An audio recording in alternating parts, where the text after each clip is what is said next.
आप जो कुछ भी करते हैं तो हमेशा उसकी या तो चर्चा और ज्यादातर आलोचना होती ही है। हम शायद आलोचना और चर्चा के कारण बहुत सारे ऐसे कार्य जो हम करना चाहते हैं कर नहीं पाते हैं, रुक जाते हैं, या दूसरे क्या कहेंगे यह सोचकर अपने मन के अंदर जो सवाल उठ रहे हैं, जिन कार्यों को करने के लिए हम प्रेरित हो रहे हैं, उसे कर नहीं पाते हैं। कई बार ऐसी कश्मकश की स्थितियां भी आ जाती हैं, करना होता है लेकिन हम कर नहीं पाते हैं, कहीं आलोचना न हो जाए। इन्हीं बातों को ध्यान में रखकर कुछ सवाल मेरे मन में भी आए और मैंने इन शब्दों के माध्यम से मेरी अपनी पीड़ा को आप तक पहुंचाने का प्रयास किया है। कविता का शीर्षक है चर्चा और आलोचना। चर्चा और आलोचना सबके भाग्य में नहीं होते। हम तो ठहरे ठेठ इससे दूर कभी नहीं होते।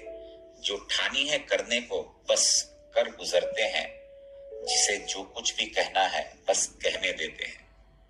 कर्म का मर्म समझकर हर कार्य करता हूं, अपने को खुश रखने का उपाय ढूंढता हूं। खुद को चुनौतियों से हमेशा घिरा पाता हूं, फिर भी नई उम्मीद लिए चलता जाता हूं। जहां भी जाता हूं पहले पहुंच जाती हो तुम। ताना बाना बुनकर लोगों को बहलाती खूब हो तुम। नमक मिर्च लगाकर स्वादिष्ट भी बना देती हो। अपने ही जगह में मुझे बेगाना साबित कर देती हो। लोगों का क्या, वो तो खूब चटखारे लगाएंगे, मुझे केंद्र बिंदु में पाकर खूब मजे लेंगे।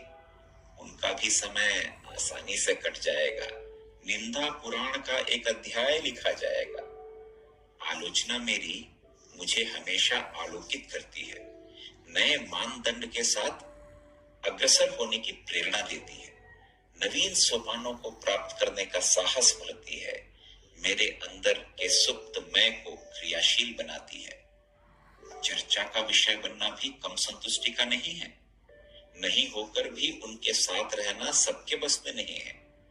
अच्छा ही है मुझसे माहौल बन जाता है, मन की भड़ास निकालने का एक अवसर प्राप्त हो जाता है। खुद को भी और दूसरों को भी सुकून मिल जाता है। मेरी कामयाबी का दूसरा पहलू जो खुल जाता है। चर्चा और आलोचना सबके भाग्य में नहीं होते। हम तो ठहरे ठेठ इससे दूर कभी नहीं होते, इससे दूर कभी नहीं होते।